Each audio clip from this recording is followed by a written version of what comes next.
Dubai was a bit of a distraction for me. I was young, I was making a lot of money, I was just going out all the time, I was distracted. I doubled my revenue in these last 3 weeks of my company. 95% of people in the world wish that they were in our position. Like, Mr. Beast is not just creating videos to entertain you guys. You have 400 followers. How can you sell something that you're not actively doing for yourself? Nobody knows what happened to you. I say Dubai. We're in Dubai. They can see as well. Atlantis, I mean, I don't know if you guys can see, but yeah, we're pretty much on the bomb. I'm here with Nathan. I think a lot of you guys know him already. The people watching this, they surely know who you are. We're just gonna freeball this, give some value about social media, moving to different places, traveling, I guess. Cool, let's do it. So what brought you out here to Dubai? Is it your first time? Yeah, first time. Also, never been here before. Of course, it's my first time. And there's coming a new law in the Netherlands where you have to be paying income tax when you emigrate, starting January 1st. I was like, no. So I basically set up my company in Dubai here now, fully gonna live here as well. And then, yeah, shouldn't be needing to pay any taxes as well. So it's pretty beneficial. Was a little bit sketchy. Like, I was planning on doing it in March, cash flow wise. But then I heard about the law and I was like, fuck this, I'm out. So yeah. For you, second time? Yeah, this is like my 5th time here actually. So I've been here quite a bit, but what's funny is I actually moved here technically 2 years ago, but I haven't spent that much time here. So I got my residency, I got my corporation all set up for obvious reasons. And also there's a lot of people out here as well. So it's good to network, it's good to meet people and progress. But I think when I first moved out here, what I found was Dubai was a bit of a distraction for me. Like, I was getting less work done in Dubai than I was getting done back home or even in some other places in the world. And I moved here to get more work done and to progress my business even more and, save money and all that. And I ended up coming here and spending money like crazy and going out all the time. And I just sort of sat down and I had this realization with myself. I was like, do I really need to be here? Like, what's the point of me being here right now if it's not supporting my growth? Yeah. Right. And so that's when I went back home. And, mind you, the first month that I came out here, like, this was 2 years ago. So I was 21. And, it was like I almost broke down because, I came out here and I stayed in a very nice place and I was living like the highest end lifestyle. And my mentor was out here picking me up in a Rolls Royce Cullinan, like, vibe. I was like, wow, like, this is it. Like, I made it. All the shit you see on Instagram Reels and TikTok, like, growing up or over the past couple of years, especially in the space. And now all of a sudden I'm just like full on living that life. Yeah. And I guess I didn't really know how to handle it also because I was young, I was making a lot of money, I was just going out all the time, I was distracted.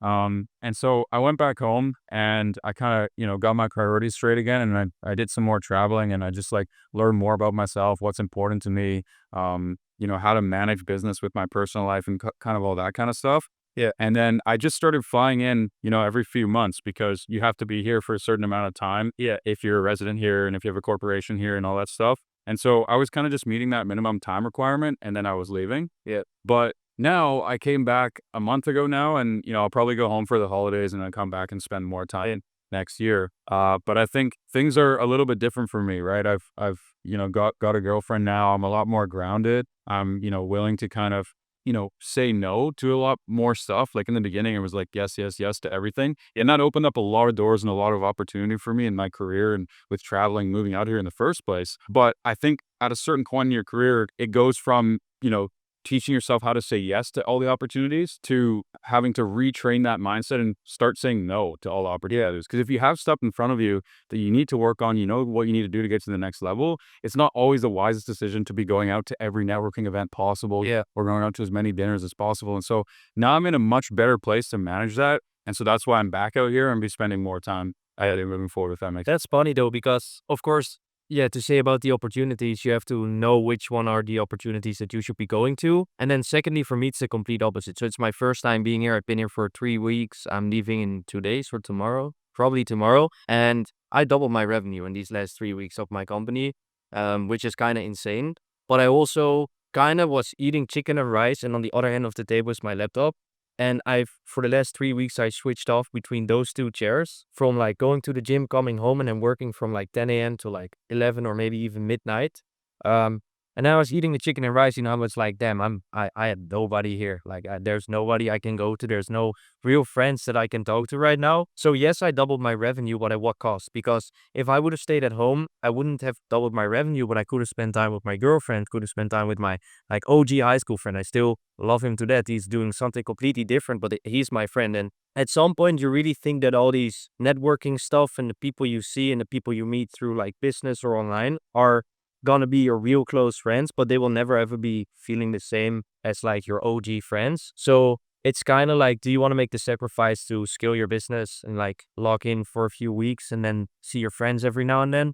Or you just want to spend more time with your friends? To me, at the end of the day, I really want to focus on growing my business. But then too, that specific night, I think it was like 2 nights ago, I really realized that it was like, okay, I also need to be more cautious about who I want to spend my time with and how often I do it. Yeah, I think I had a similar realization not too long ago where it's like, I had to really think about what's most important to me. I even wrote down like a list of like what are the most important things to me in my life. Because obviously we're young, we have a world of opportunity in front of us in the online world and all the money that we can make with online businesses and kind of all this stuff that we're already doing. And we know people that can get us to the next level. We know where we need to be.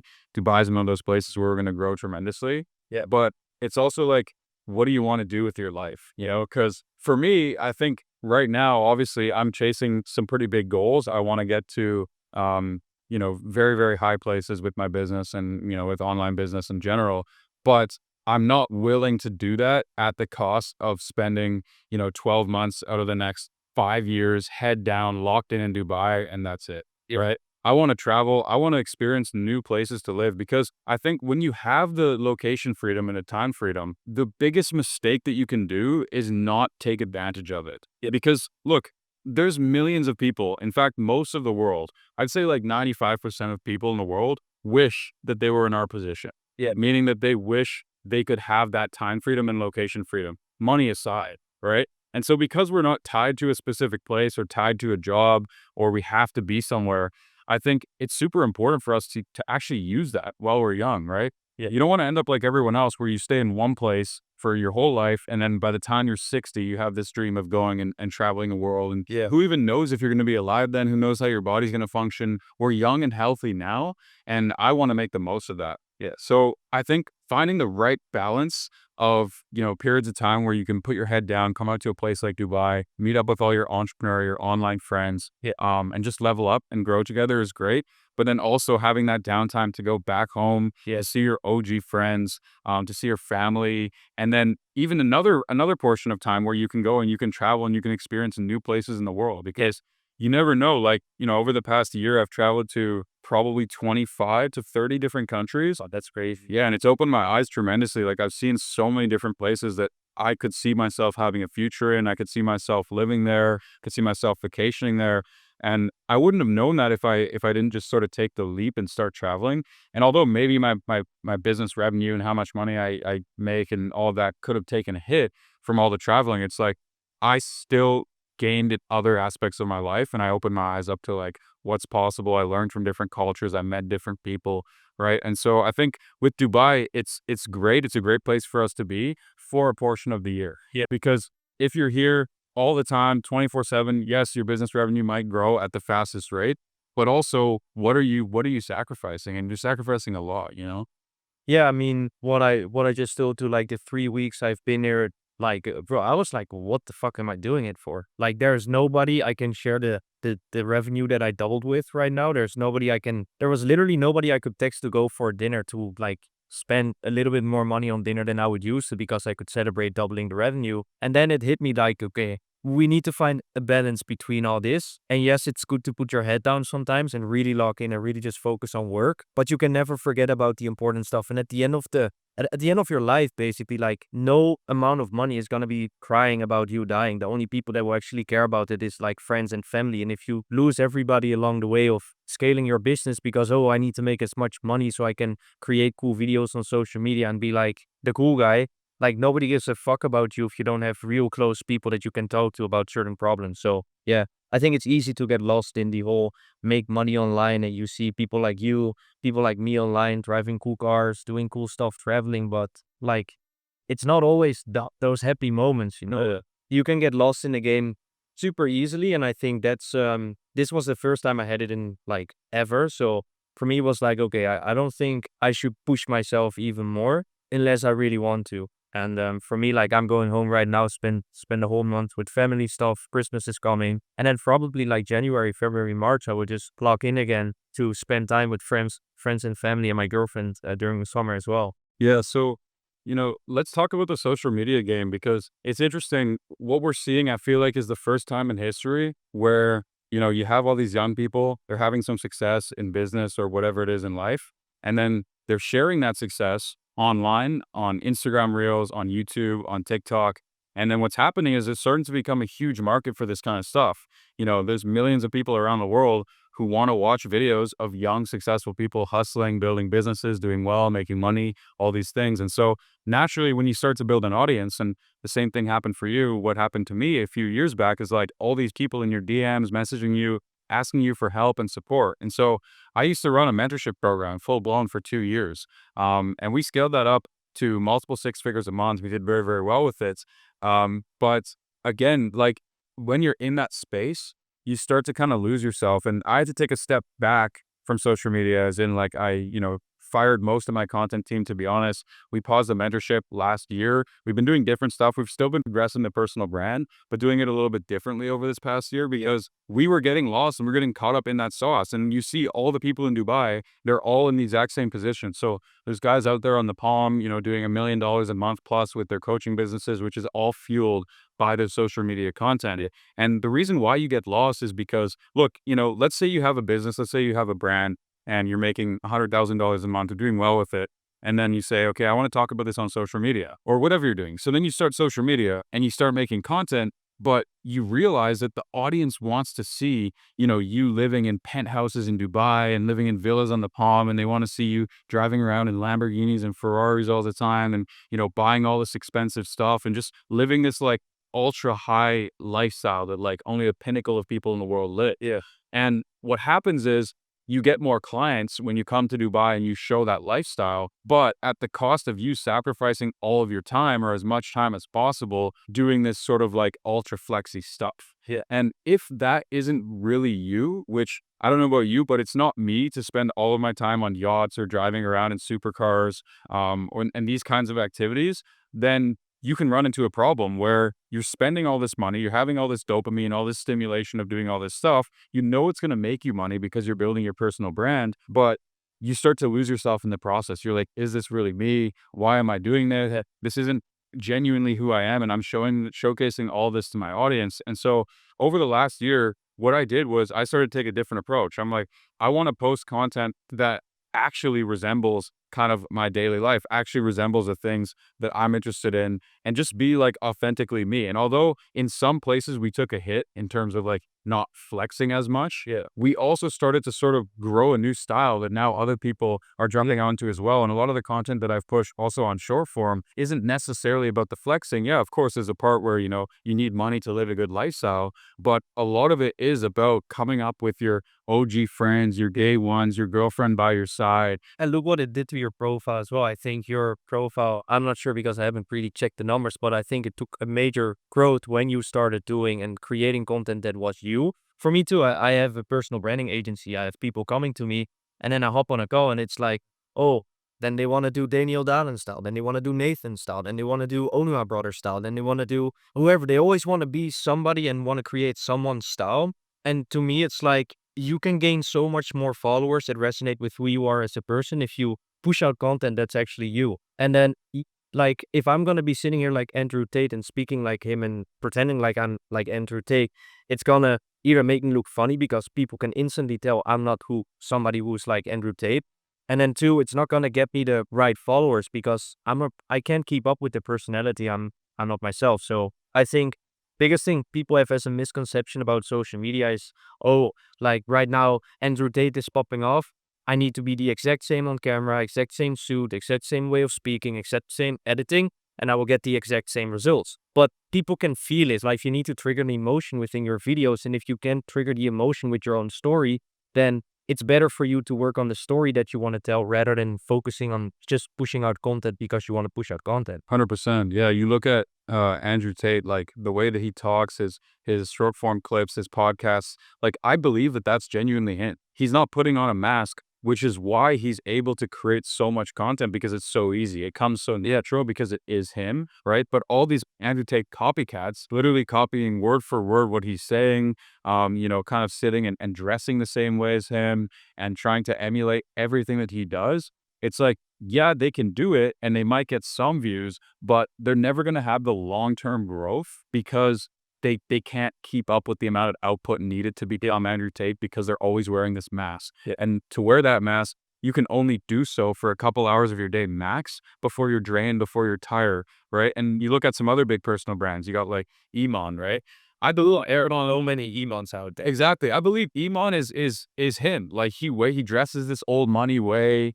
He acts like this London kind of posh guy, and that's what you get on camera. That's what you get from his content, and that's why he's filming 24/7, and all the content's just coming out as him. Now you have everyone trying to copy Iman's style. You have all these guys out here buying Loro Pianas, buying the exact same clothes that he's wearing, and it's like they can do it. They can get some views doing it, but at the end of the day, if it's not them, it's not going to work long term. And, I'm even guilty of doing this with some of my old YouTube videos and a lot of my content. I'm like looking at Iman and looking at the people at the top of the space. And I'm like, all right, I just need to replicate exactly what they're doing and I'll get views. But then, over the last year, it's like I've realized, well, I'm not this kind of London posh old money guy. And I don't even want to be that. So why am I pretending to be that for camera? Yeah.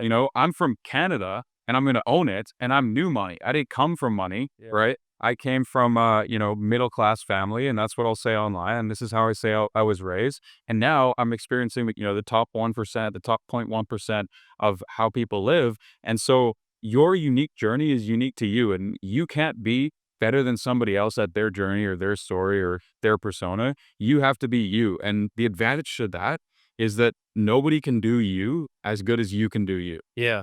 And I think, what you just said really makes sense. Like there are so many Imans out there, even on YouTube. And for me, I work with a lot of these people behind the scenes. Like I think about the videos that we can create. And the main aspect that you want to focus on when you want to create videos, specifically short form I'm talking about now, is what is your story? How can you tell your story in your own way and then use clips to emphasize the story? Like a lot of the videos that I'm doing right now with clients to really push out their story is by focusing, okay, what did their childhood like and what did the come up story look like and how can we create a video that's triggering an emotion? Because as soon as you make people happy or sad or like even cried because of your videos, that's when they will interact with your video. That's when they will start sharing and liking the video. And it may sound like hard, but at the end of the day, a lot of people are posting videos for your attention to eventually convert your attention into sales. Some of these guys are doing it for fun, but even Mr. Beast. Like Mr. Beast is not just creating videos to entertain you guys. At the end of the day, he's also being able to provide for his family or like girlfriend with the money he's making from YouTube. And for these guys online, they might sell you a mentorship or coaching, or for the even like Nike, they sell you shoes. Like at the end of the day, all these videos you see online is just to get your attention and to make money off of you. And I don't really believe there's many people out there who are doing it just for fun. But to me, like I've started this whole company because I really like social media and creating videos. I think if you can make a perfect video or a perfect shot, it just makes me genuinely happy. But I also know that there are guys out there or even people that I used to work with and I would ask them, yo, we need clips. And they're like, I don't feel like filming, or I don't want to film. I actually don't like filming. And for them, it's really just about the money that they film. And I think that's not how it's supposed to be. Yeah. So, when did you get started in all this? Because I know you've been in the space for a while. We touched base like a couple of years ago and then again more recently. But when did you decide, it's time to start creating your own content and build your own personal brand? And what fueled that decision? And then also, what were you doing before that? Yeah. So I think 4 years ago, I started off as short form video editor, just dropping out of college. Didn't know what to do, but I knew I liked videos and social media. And then at some point, this army of people from Asia, I would say, came and started competing on the price. I was like, okay, I have to increase my value. decided to do the agency model where I would just hire people and then outsource the videos. Didn't quality check the videos. My service was absolute shit. Clients would beef after the first month. I think that happened with us too. It was like 2.5 years ago or so. Like shittiest service of all. And then I was like, okay, what can I do to change this and make my service way better? So I was fine with outsourcing the videos, but I really wanted to focus on getting results, making videos go viral, because there's not many people who actually know what to do on social media and how to make videos go viral. And then the offer became way more valuable, and I also put way more time into my clients. Even though I outsourced the editing, I would still focus on, okay, what's the editing looking like? And would I post this video myself? If the answer is no, I wouldn't give it to the client. That way you keep your clients happy. And now, like, my main goal is just working with a select few brands, personal brands specifically, and then help them scale their personal brand through short form videos, also long form videos, but don't really do that much yet because I just started doing it myself. And I think You do YouTube now yourself? yeah, I think the biggest thing that you can do if you want to start selling a service, you need to be doing it yourself. Like specifically for my niche right now, there's a lot of you guys out there DMing people, hey, I will get you 10 million views in the first 30 days, but you have 400 followers, you have no profile picture, Exactly. no videos on your profile. And for me, that's also one of the reasons why I started posting, because how can you sell something that you're not actively doing for yourself? Like for you too, with the mentorship, you started the e-commerce mentorship when you were doing e-commerce and people wanted your help because you were doing well with e-commerce. But let's say I go out here right now and I'm going to start selling an e-com coaching, and it doesn't make sense because I have no clue what to do with e-commerce. Yeah. And it's also like, even if you do know what to do, like people want to learn from somebody who's walked that path as well. So you can have all the information and all the knowledge in the world, but like I get hundreds of DMs a day from people wanting to run my short form, wanting to do various things. And like you said, I look at their profile, it's like a ghost. Yeah. It's like, well, how do I know what any of you're saying is legit when you don't even do it yourself, right? And because if you're gonna tell me that, oh, this short form system you have is so valuable and everybody needs to be building a personal brand using this system, why haven't you? Yeah. You know what I mean? You're in the space. You're going to get clients from having a personal brand. If this system is really that powerful, then why aren't you using it yourself? Yeah. And so I think that's a really important realization, and it's good that you have that. And I bet you that over, the past while since you've been growing your personal brand, your growth in your business has probably tremendously grown. Hey? Yeah.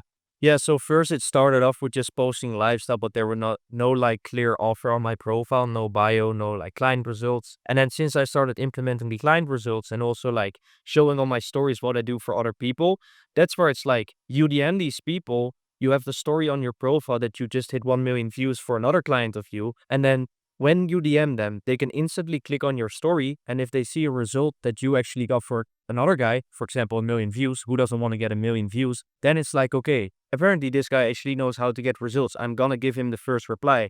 And I haven't run a single ad for my personal branding agency, and all you need to aim for is getting the first reply. And I mean, once you have the first reply, you need to have a portfolio, get them on the call, and then it's honestly pretty simple to close these people.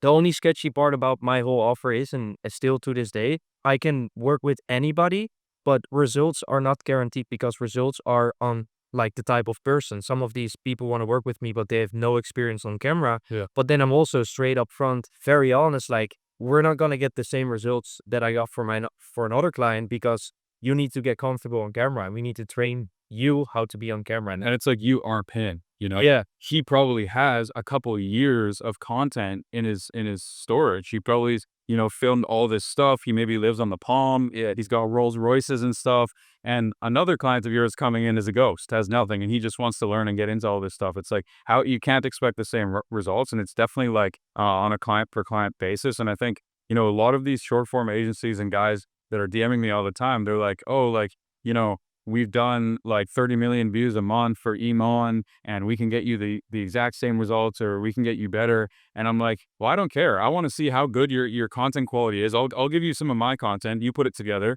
because I'm not Emon. Emon has been filming for 8 years. He's been documenting his life. Yeah. Right. I only picked up a camera 3 years ago, and even then I started on YouTube. I was doing a lot of YouTube stuff. So the short form B-roll clips that I have really have only came from the past year. And I'm pretty happy with the growth that we've had thus far, because I think the strategy is on point that we've kind of came up with. And we'll talk a little bit about strategy as well. Yeah. But I think that's where a lot of people go wrong too, is that they realize that, they don't realize that the person makes all the difference, because maybe that person is worth $100 million. Maybe they have 5 different companies to talk about. Maybe they have 10 years of experience in business. Maybe they have 3 Rolls Royces and a bunch of, very, very viral stuff, quite honestly, that's going to go viral on social media. Maybe they have the house in the palm, right? And so you don't have that. If you're just, some local guy living in some small town in the US or the Netherlands or something, like, you can't expect the same results as someone like Iman or the Onuha brothers, right? That's why I think a big change in my offer was somewhat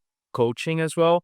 So at first, when I had the shittiest agency offer ever, I was just outsourcing videos and then I would just give them to you, yo, have fun. Now it's like with my like mid-ticket offer, I have a call every single week where we talk about, okay, what's on the planning? How can we get more content? Specifically for the guys or girls who don't have much videos filmed, I really try to help them to film as much possible that I can work with, because the more content you have, the better. And some of these guys, they come to me with a Google Drive with 20 videos and then they expect me to blow up their personal brand. For reference, like, I don't know about you, you probably do. I think I have over like 4,000 or 5,000 clips of myself. Yeah. And like 60% is being used, 40% is unusable. And that's the amount of clips you need to actually consistently post great videos and actually scale your brand. And then of course you need to have a story, like, but if anybody has their own story to tell. So I don't think the story is the hardest part. Exactly. Yeah. So, I've kind of more recently dove into the short form game. Like when we talked about it like a couple years ago, I was sort of just, starting, or I had some pages go viral on TikTok. But then we couldn't sustain that growth anymore. The landscape changed. So many more creators came into the space. The level of content, the quality of the content got higher and higher, and we sort of got squeezed out, right? And that's where I was like, okay, well, I'm just going to put my effort on YouTube. Long form is what I'm good at. It's what I started with. We have the results to show for it. We're doing a lot of numbers. YouTube is also very, very powerful. I'd say it's still my main focus, but over the last year, I wanted to give the short form stuff a shot because I never really gave it a fair shot. Look, all I did with short form was like all the clips on my phone, old YouTube videos. I was like, let's just use these and see what we can do, right? But now, over the past few months, it's been a bit of a shift where I'm like, let me go out and let me shoot some specific content that we're going to use on short form and that's going to do well. And so, I had to actually sit down for a day and dedicate some time towards short form. And I'm like coming up with all the different kind of, key points that we could touch on in my life that's unique to me. So what do I have? Well, I came from here. I grew up like this, kind of making that story and that hero's arc, which is super important. Yeah. Then also, what are the different things that people want to hear, the audience wants to see as well? Okay. So, health is a big industry, wealth, business, finance, relationships. I think too, when I saw the OG Friends video from you, or like any version of that video, and any video with your girlfriend, like specifically the girlfriend Lambo video, that triggered an emotion with me. I was like, I sent it to my own girlfriend. I was like, man, this is crazy. It made me like smile while watching the video. And how many videos are actually like giving you an emotion nowadays? I think you have to scroll maybe 20 videos before the first smile is coming out of actual like cool content that you can watch. And I think what you did there too is like extremely smart. You just went straight into the books and was like, okay, what do people care about? And how can I create content around the things that people actually care about? So Yeah. And I think, the content strategy with short form for me is like, I'll focus on creating content that people want to watch, that they love to watch, they get inspired from, they get motivated from, they enjoy it, but they're not necessarily like walking away from that short form video with a ton of value or a ton of lessons learned. Can still try to incorporate some, but the reason for this is that, I'm a YouTube guy and I started on YouTube. And so for me, it's like, for me to get my points across properly and to educate people and give them value, I want to sit down in front of my computer. I want to have my notes. I want to talk through my experiences and share that with people over the course of a 20-minute long video. And that video is going to be super valuable. And my YouTube channel is what's changed,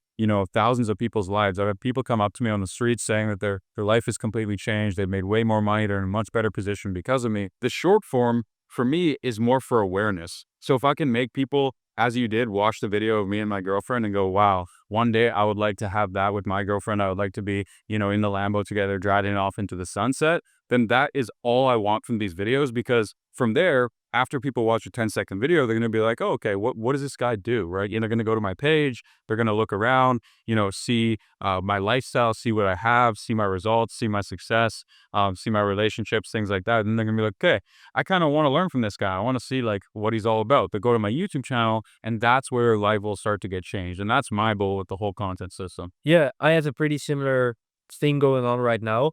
I even am debating on like fully stopping with the lifestyle videos because I think it attracts the wrong kind of people. But two, it's an easy attention grab. And as you said, the short form videos are basically top of the funnel. You grab people's attention.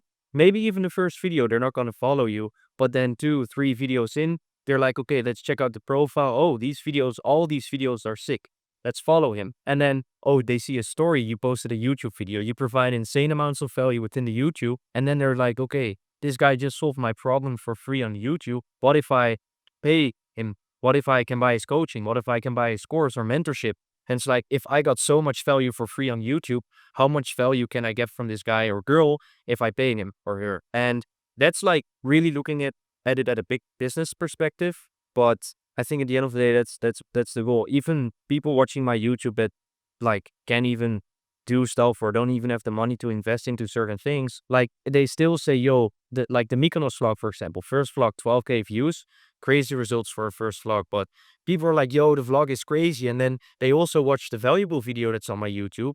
Again, I grabbed the attention with lifestyle, but then they saw the value video as well. And then they're like, yo, I just implemented this into my own agency and it's actually working. Thank you for the free value. I think that's even way better than getting paid for any like value that you can provide. We touched a lot on using the personal brand for selling something like a course or a mentorship or whatever. But, last year when I closed the doors to my mentorship program. I kind of, thought like, okay, I'm going to slowly phase out of social media because we also have some other businesses that are doing quite well that aren't attached to my face and aren't attached to my personal brand, which is a good position to be in if you also have a personal brand, because then, 100% of your income isn't necessarily tied to the content that you're putting out. Yeah. And I kind of got sick of like being a puppet and like creating the same kind of YouTube videos all the time in the industry that I was in. So I was like, let me just do away with kind of the social media stuff. I don't really care about Instagram. I don't really care about short form. And I'll just make the odd YouTube video when I feel like it that I want to create. Yeah.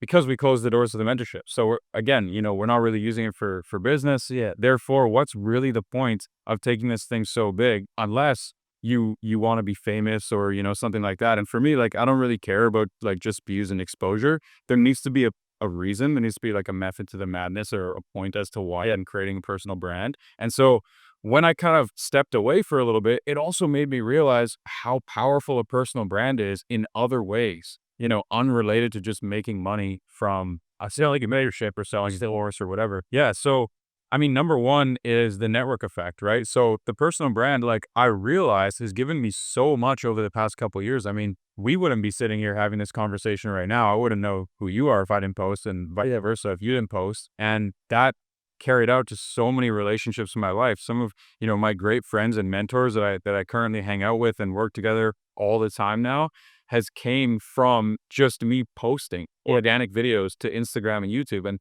if I had never picked up a camera and never did any of this stuff in the first place, I think one, my income would have been substantially less. I still would have been successful for sure. I would have had other stuff going. Yeah, just like but I wouldn't have gained nearly as many connections that then elevated me to the next level. And your network is so important. And there's no easier way to build a network than to have that network come to you from posting organically online, right? So that was reason number one.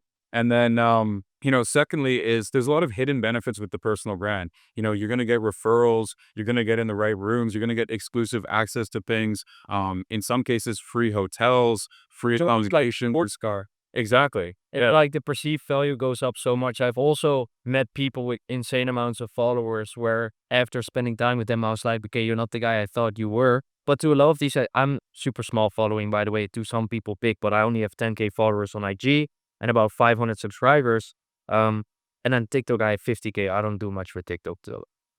But then still the perceived value goes up. Like when I show my TikTok to the people around, it's like, oh my God, you have 50K. For you, it's probably even crazier. You have about 300K on Instagram.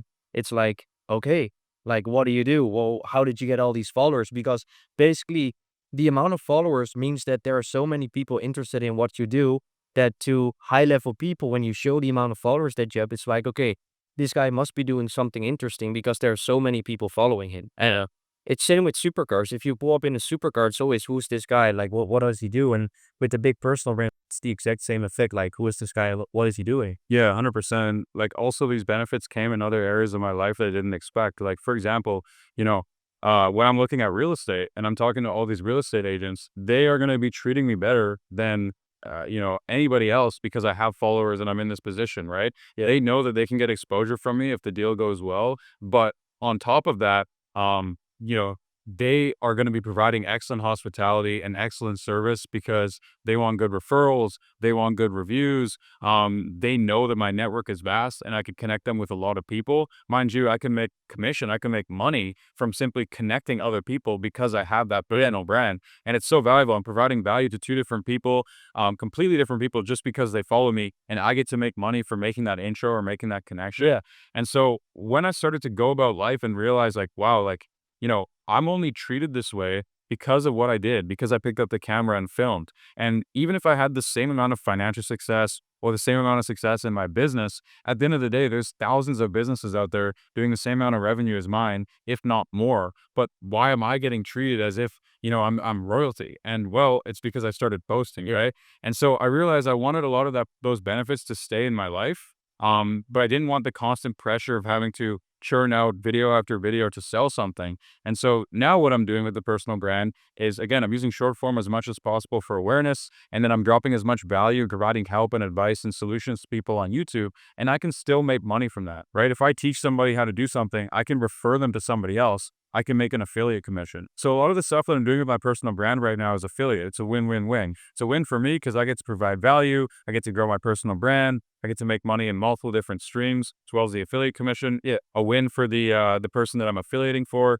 Their business grows, guaranteed profit for them, and then a win for the person watching because, not only are they learning stuff for free from me, but now they're getting a solution. If they want to go and buy real estate, I can connect them. Yeah, if they want to go and, who knows, get a yacht chartered or a private jet chartered, I could connect them to somebody in my network that I know who follows me, make a little bit of commission. Same thing with ecom, same thing with, Shopify, TikTok, even all these big companies. And so there's a lot of potential for me there to generate free cash flow, build my personal brand, get treated better, grow my status and my positioning.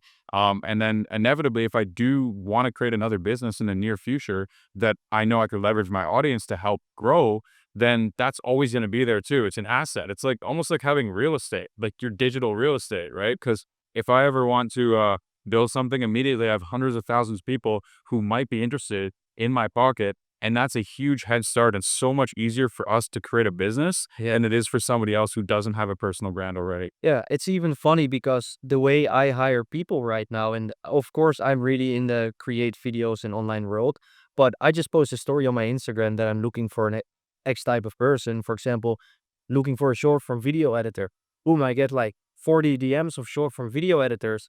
I either have them do a test or have them go through an application, and I found the guy. I don't ask for his resume. I don't care if he's working at the grocery store or what his skills are. If the video is looking great, I'm going to hire you. And if the price will make sense, of course. And two, if you want to be having a bigger chance of being hired by people like me or even just getting clients, you need to start putting your stuff out there because it's going to increase the possibilities and likelihood of you being hired by high level people. And also for me now, like the client results that I have and the following that I have made it that I'm able to charge like 3 times more than I used to charge when I just started out. Of course, the service is way better right now as well. But at the beginning, when my service was shit and I didn't have a following, it was way harder for me to sell people like a 4 or 5K offer every single month because I had no credibility. And it's like, okay, this is a random guy posting corny gym videos. And yes, I went viral with the gym videos, but I didn't have any credibility whatsoever. And now I changed that. And now it's really like I DM people, I get a reply up on a call, and 80% of the time I close them on the first call. If not, I close them on the second call. Yeah. And I think, a lot of people just focus on personal brand and content to cash. But really, over the past 3-4 years, the number one benefit that I've got from a personal brand is access, right? So when I send a message to somebody, whatever it is that I need, they will respond because why would they not respond to a profile that has 400,000 followers, could potentially be a good connect, is going to show up at the top of their inbox? And if I extrapolate this out to every aspect of my life. I mean, I probably never would have met my girlfriend if I did have a personal brand. Yeah. And it's not to say that, she's only going to respond to individuals who have some followers in this status, because it's not the case. But the case is that the algorithm is going to put me at the top of her inbox. So when she opens her inbox, she's going to see the guy with 400,000 followers and not the guy with 5 followers. And I could have been the guy with 5 followers. I could have been just as good as a fit, in that relationship, but I never would have got the access because I didn't post. And so now it's like, when you have this personal brand built up, you need anything in life, you send a message, you're showing up at the top, because that's how the world works. Like, the online world is integrated so much with the physical world that it makes it almost impossible for you not to gain access to people when you have a large personal brand. Yeah. So what will be the main takeaway of all of this, I would say? I think we focused a lot on personal branding. Like, who gives a fuck, bro? If people were laughing at me for making corny gym videos, they're not laughing at me now. They're like, oh, how did you do this? So whatever you're doing right now, if you want to start a business, if you just want to do something else than school, grab your fucking phone, post a video on social media, keep doing it every single day for the next 90 days. And then I bet you in 90 days, you will DM me saying, hey, Gear, thank you for saying that, because I completely changed my life, or at least made a beginning of what I always wanted to do. And yes, people are going to hate on you, but like, bro, who gives a fuck? Yeah, I mean, it's so easy for us to say now after climbing this ladder after a couple of years, but I can put myself back in the shoes of, be at 18 in high school, so afraid to post my first video on YouTube, so afraid to do any of this stuff. But what I can say to that person is that, you just, at a certain point, you just have to do it. You just have to dive in head first. You just have to post that first video. You just have to forget about what other people think, because look, somebody's always going to have something to say. Whether you're broke and you're just starting, they're going to laugh at you. You're successful, they might call you a scam, they might call you this and that. Even Iman and these people who have been around for 7-8 years are facing so much heat because they've grown that much. Yeah. So it's like, regardless of what position you're in, people are going to talk. That's human nature. They're going to talk shit about you to make themselves feel better. And so when you fully understand that and conceptualize that fact, it's like, people are going to talk shit about you regardless, no matter what position you're in. So it doesn't matter. Do what you want to do with your life, jump in. And, what's funny is you'll probably get made fun of or talked about less if you actually just do it, because, we would never, like, we're both in pretty good shape. We've been gymming for a while. When we go to the gym, we would never make fun of or laugh at a fat guy in the gym. If anything, I'd see a fat guy in the gym and I'd be like, in my head, probably wouldn't say it to him, but I'd be like, good on you. Like, you're here, you're working, you're taking those first steps to get fit and turn your life around. It's the same thing with business, the same thing with anything in life. You're never going to make fun of a complete noob for starting, because we all know how it feels to be in that position. Yeah. And I mean, to some point, you can always compare yourself to us, and I compare myself to other guys, but that's the worst thing you can do. Like, you're in your own lane, doing your own shit. It's your own life. And at the end of your life, you're going to die. Nobody knows what happened to you. So I would focus on doing something like this is what I did as well. Focus on something you truly love doing. And I highly suggest and recommend making videos about it as well, because it can just help you. And then just keep doing that, because at the end of the day, I think that's most important, and you can make money with anything. Just pick something you truly love doing. 100%. Comparison truly is the thief of joy. And, it's so hard to not compare yourself to people ahead of you. But I've found the biggest way out of the comparison loop is to step outside of what you're comparing yourself to that person in, and look at what else you have in your life. Because if you're watching this video right now and you're comparing yourself to me, and you're thinking, wow, this guy is out here on the Palm in Dubai, he's got a Lamborghini, he's connected with, all these individuals who are successful and able to come and shoot content in the middle of his day while everybody else is working and in school and all this stuff.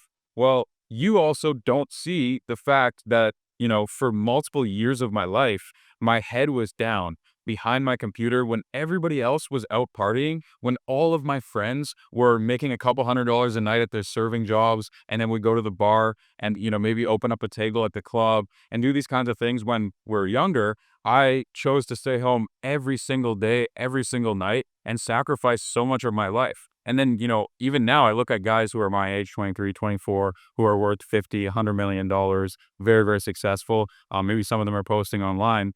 And I'm like, damn, like, I wish I was them. But then when I take a step back and I think about it, I'm like, wait a second. No, I don't. Yeah. I chose my life because this is how I want to live it.